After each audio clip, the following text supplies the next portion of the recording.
Ada request melalui sharing video saya sebelumnya, yaitu video mengenai pelihara kudu air atau Daphnia.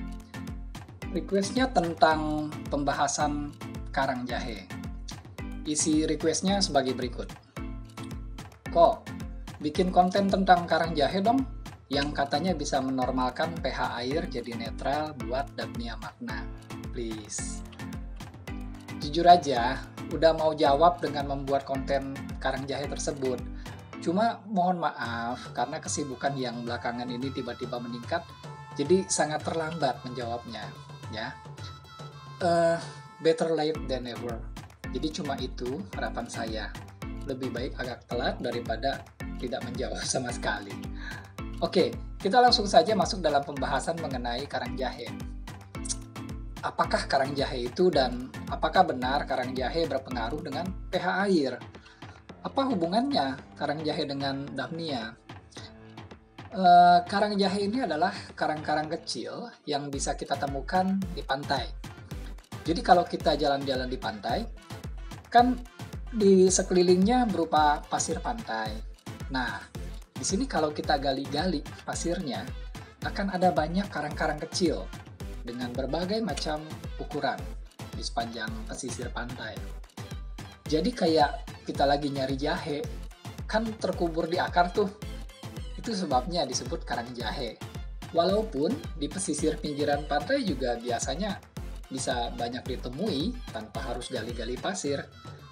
Nah, makin kecil ukurannya itu makin baik. Karang jahe ini terbentuk dari karang-karang besar yang hancur menjadi lebih kecil. Sedangkan karang besar ini terbentuk dari penggumpalan atau istilahnya adalah proses pengapuran dari mineral-mineral yang ada di sekitarnya. Kalau di laut, otomatis kandungan mineral kalsium yang paling banyak ya, walaupun ada kandungan magnesiumnya juga. Nah, karena pemadatan mineral yang menjadi karang ini, maka karang yang terbentuk ini memiliki pori-pori yang sangat banyak sekali. Itu sebabnya karang jahe ini sangat bagus digunakan sebagai rumah bakteri. Bahkan banyak sekali para pecinta ikan laut yang hanya menggunakan karang jahe dan kapas filter sebagai media filtrasinya. Kenapa? Kalau kapas filter, kita sudah tahu ya, paling jago menangkap partikel kotoran fisik berbagai macam ukuran. Kalau karang jahe, nah, saat sebagai biomedia juga paling gampang dibersihkan. Jadi kalau sudah sangat kotor, artinya bakteri yang tertampung sudah tidak efektif lagi. Lebih banyak kotorannya daripada bakterinya. Ini malah bisa menimbulkan bau yang tidak sedap. Nah, kalau karang jahe sudah kotor, ini gampang banget dibersihinnya. Tinggal dibilas, diaduk-aduk, atau disemprot juga langsung lepas semua kotorannya. Tetapi, sejumlah bakteri akan tetap melekat di karang jahe ini. Jadi yang kita buang adalah kotorannya. Kalau sudah lebih bersih, maka perkembangan bakteri akan lebih baik nantinya. Karena fungsi dari karang jahe ini memang adalah sebagai biomedia. Jadi jangan sampai berubah menjadi media mekanis seperti kapas filter tadi yang cuma menyaring kotoran, sehingga fungsi utamanya sebagai biomedia malah terganggu. Lalu, karena karang jahe ini terbentuk dari pengapuran mineral, maka otomatis pH-nya di atas 7. Nah, mineral kapur ini akan terlepas dan larut bersama air secara perlahan-lahan. Sehingga carbonate hardness atau KH dan general hardness atau GH secara otomatis akan naik pula. Kalau KH dan GH tinggi, maka ini akan mempertahankan pH agar tidak berubah-ubah atau kita kenal sebagai pH swing. Jadi bisa dikatakan pH akan stabil karena GH dan KH yang tinggi. Kita tahu bahwa pH itu sebenarnya dalam satu hari saja bisa berubah-ubah.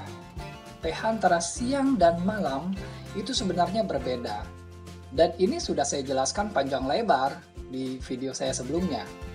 Malahan penjelasannya sangat panjang, sampai saya harus membuatnya dalam 2 video terpisah. Ada part 1 dan part 2. Nah, hubungannya dengan Daphnia yang pH-nya harus dijaga di angka 7,2 sampai 8,5, tentu saja kestabilannya. pH yang berubah-ubah itu tidak bagus buat makhluk hidup. Makin kecil si makhluk hidup, makin tidak tahan dengan perubahan pH yang besar. Jadi, karang jahe ini benar-benar sangat bermanfaat buat kehidupan si Daphnia. Karena pH-nya akan tetap stabil. Selain itu tadi, sebelumnya saya bilang bahwa karang jahe ini adalah rumah bakteri yang bagus. Dan bakteri adalah salah satu makanan buat si Daphnia. Jadi otomatis karang jahe ini punya dua keunggulan buat dipakai untuk pelihara Daphnia. Yang pertama adalah sebagai suplai makanan karena akan dipenuhi dan ditinggali oleh bakteri yang senantiasa tidak akan habis. Karena tinggal di dalam pori-pori karang jahe tersebut. Dan ini beneran, bakterinya tidak akan habis. Iya, benar. Bakteri itu berkembang biak dengan cara membelah diri. Kita sebut ini sebagai replikasi. Jadi, dari satu bakteri akan menjadi dua bakteri. Lalu dua bakteri akan menjadi 4 bakteri. 4 jadi 8, 8 jadi 16, begitu seterusnya. Dan ini dilakukan umumnya setiap 20 menit. Hasil dari riset menunjukkan bahwa satu bakteri itu dalam 5 jam akan bereplikasi menjadi sebanyak 30.000 bakteri lainnya. Dan dalam 8 jam akan menjadi 16 juta bakteri. Itu dari satu bakteri loh. Jadi gimana bisa habis? Dan yang kedua adalah sebagai buffering pH. Jadi pH-nya ideal. Bisa dipertahankan di pH yang kita mau. Nah, kalau karang jahe itu sebegitu bagusnya, maksudnya manfaatnya sedemikian bagus. Lalu apakah ada sisi jeleknya? Ya, ada. Sebenarnya bukan sisi jelek atau efek negatifnya ya, tetapi ini adalah hal yang secara alami dan tidak terpikir oleh kita atau orang yang menggunakannya. Oke, apa saja hal-hal tersebut? Pertama, karang jahe ini ada masa pakainya? Ya, ada. Tetapi bukan berarti expired ya. Bukan seperti obat atau makanan yang punya masa kadaluarsa lalu berubah menjadi racun atau sesuatu yang berbahaya. Bukan seperti itu. Tetapi begini, karena karang jahe ini terbentuk dari endapan atau pengapuran mineral, maka dia secara perlahan-lahan akan menipis karena tergerus oleh air. Pelan-pelan mulai banyak yang menjadi pasir. Ya otomatis nanti kalau udah jadi pasir semua ya nggak efektif. Media filtrasi kita kalau isinya pasir semua nanti malah menghambat flow filtrasi. Walaupun daya saringnya atau filtrasinya masih tetap bagus ya. Kedua, karena karang jahe ini akan melepaskan unsur mineralnya sehingga menaikkan mineral hardness dan carbonate hardness. Dan ini membantu menaikkan pH serta menjaga kestabilannya. Karang jahe dipakai buat pH buffering, ya artinya penyangga. Dia menopang supaya pH tidak turun menjadi asam, tetapi menjaga supaya pH tetap di atas 7 atau sedikit basah. Yang sering disalahartikan oleh orang adalah karang jahe ini dipakai untuk menaikkan pH. Ini tidak salah sih, tetapi prosesnya lama. Tidak bisa serta-merta naikin pH ke angka yang kita mau dengan cepat.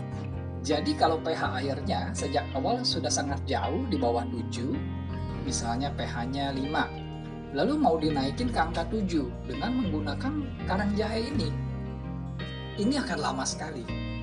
Yang benar adalah pH airnya dinaikin dulu dari 5 ke 7, misal dengan penambahan baking soda atau baking powder yang mengandung sodium bikarbonat. Setelah mencapai pH yang kita mau, baru disanggah dengan karang jahe. Jadi pH-nya nanti stabil, gak turun-turun. Karena ada yang jaga. Bahkan perlahan-lahan akan naik. Menaikkan pH kalau sudah ada ikannya juga gak boleh terlampau jauh. Misal menaikkan pH dari 6 ke 7. Ini bisa menyebabkan si ikan jatuh sakit. Jadi harus dinaikkan secara bertahap, secara perlahan-lahan. Misal, dalam satu hari dinaikkan dari 6,0 menjadi 6,2. Besok naik lagi jadi 6,4 atau 6,5. Begitu seterusnya. Jadi harus perlahan-lahan dan bertahap. Yang ketiga, pastikan kalau menggunakan karang jahe untuk air tawar, ini jangan langsung dipakai. Karena takutnya karang jahe yang didapat masih segar. Maksudnya masih segar tuh masih baru diambil dari pantai. Jadi salinitasnya atau kandungan garamnya masih sangat tinggi. Walaupun kita belinya di toko, tapi mana kita tahu kalau toko itu pemasoknya adalah warga yang tinggal di pesisir pantai misalnya.